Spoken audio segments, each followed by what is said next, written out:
A pergunta que, né, a parte da espiritualidade ao contrário do Estado laico, né? Eu acho que esse é um tema muito falado hoje em dia. Espiritualidade virou pauta. Eu acho que a religião todas, não uma específica, mas todas as religiões, elas viraram tabus. Elas querem impor uma coisa que, infelizmente, não existe. E acabam enganando as pessoas. Eu tenho essa percepção. Se as pessoas não concordam, me perdoe. Eu não acredito em religião, mas eu acredito em Deus. E eu acho que a espiritualidade, ela veio salvar. Eu tenho essa concepção, tá, gente? Eu acho que a espiritualidade, ela veio salvar as pessoas. Quem é religioso, me perdoe, não quero ofender ninguém, mas eu tenho essa concepção. Então, qual que é a relação da espiritualidade com o Estado laico? Então, isso é muito interessante e essa é uma pergunta muito legal, assim. O meu mestrado eu estudo magia na Idade Média. Você fala assim, nossa, que doideira. Mas o que eu estudo é um rei que ele tentou criar espaços laicos dentro do seu reino. E esses espaços laicos eram para estudar. E estudar fé e magia não era um negócio muito diferente, era tudo meio que misturado mesmo. Sim. E aí, enfim, óbvio que ele se lascou nessa tentativa de criar espaços laicos dentro, porque, enfim, religião é poder, né? E que a gente perde um pouco da preciosidade disso. Eu acredito que a religião, ela realmente vem para salvar, dentro daquele exemplo que eu dei entre o aristotélico e o platônico, né? A nossa sociedade consumista, mercadológica, não estou criticando, ela é dividir para conquistar. Só que essa solução já não serve mais para as pessoas. Elas precisam dessa conexão corpo, mente e espaço. E o mercado não vai trazer essa solução. A solução continua a ser encaixotar você dentro de uma caixa de remédio, e esse remédio vai solucionar o seu problema. Então não tem mais isso. Então o despertar da consciência, o se dobrar dentro da Matrix, é exatamente entender que você tem essa conexão. E como é que você sente essa conexão? Alguém vai te ensinar essa conexão dentro de um palco lá, né, sei lá, numa igreja, não sei o quê, num coach, num show?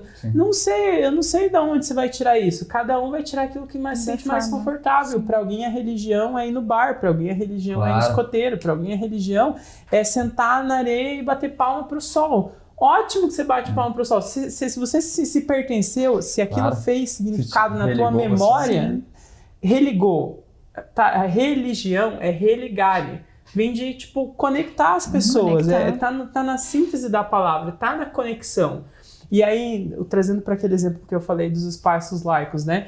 Esse rei que tentou criar esses espaços laicos, ele tinha um propósito, mas as pessoas estavam ali trabalhando em conjunto, apesar das suas diferenças, e que daí nesse caso, trabalhavam judeus, cristãos e muçulmanos. Povos que se odeiam até hoje, guerreiam até hoje. Mas ali, eles sentaram na mesma mesa e estavam estudando as estrelas, que era interessante para eles naquela época. Agora, talvez estudar para interessante para a gente seja a vacina. Então, sentou numa mesa pessoas de todas as religiões, até quem não tinha religião, para encontrar a solução. Então, esses espaços laicos, eles são extremamente importantes, porque cada ser humano é único. E aí que vem aquele passado, a gente falou nazismo, falou Hitler, falou tudo.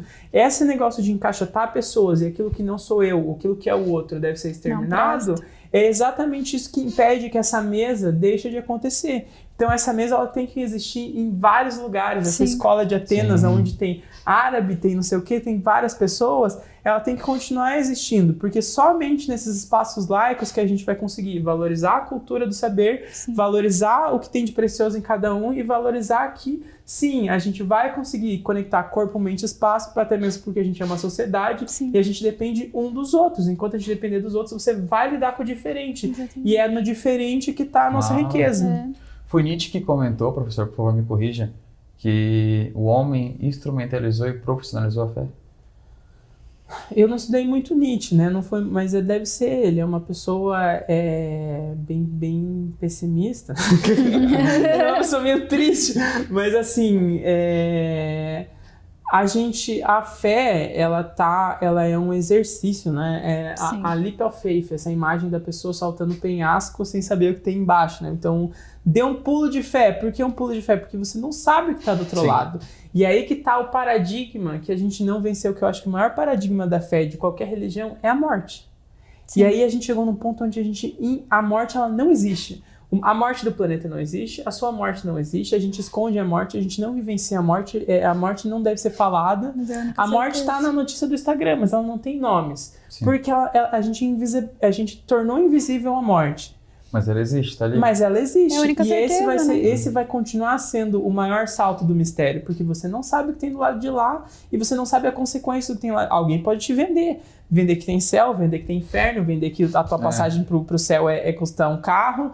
Tem gente que vai te vender, beleza? Mas é aí que tá esse paradigma. Eu acho que, enquanto sociedade, vamos trazer uma resposta para tudo isso, a gente precisa vivenciar a morte todos os dias, entender que o nosso tempo, a cada minuto que passa, é um minuto perdido, que você pode comprar o que você quiser para alguma pessoa, mas não existe nenhum presente maior do que o seu momento presente. Então, eu sou muito grato de estar compartilhando meu momento presente com vocês. E a gente agradece muito.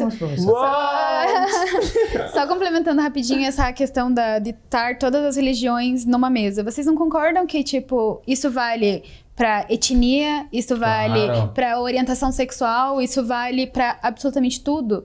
Porque não é, tipo, são mentes pensantes. Não é uma característica física, não é uma característica sexual, não é uma característica religiosa que define a sua inteligência ou a sua competência. Então, vocês não concordam comigo que isso, essas mesas, elas deveriam ter, além de religiões, muitos outros assuntos juntos em uma única pauta com várias pessoas diferentes. Todos aqui somos diferentes. E todos aqui temos opiniões diferentes. Sim. Mas a gente consegue conversar. E eu acho que isso que falta para o mundo também, né? Tipo... essa mesa, que é esse espaço laico, assim, por saber, ele é um laico de corpo, ele é um laico de mente, é um laico de espaço, porque o nosso mundo ele foi colonizado por um raciocínio, que é o europeu e é o cristão, ele foi colonizado. E aí, como é que a gente descoloniza as coisas? Como é que a gente descoloniza o nosso corpo? O nosso corpo é um corpo colonizado, no sentido de que coisas são aceitas, coisas não são. O que se come nessa mesa é algo colonizado. Se você come carne e o outro não come, o outro é um otário. Mas por que o outro é um otário? Por que carne? Se é um problema, deixa ele ser, deixa eu ser. Se eu como carne também, legal empatia, também. Né? Eu resumo, empatia.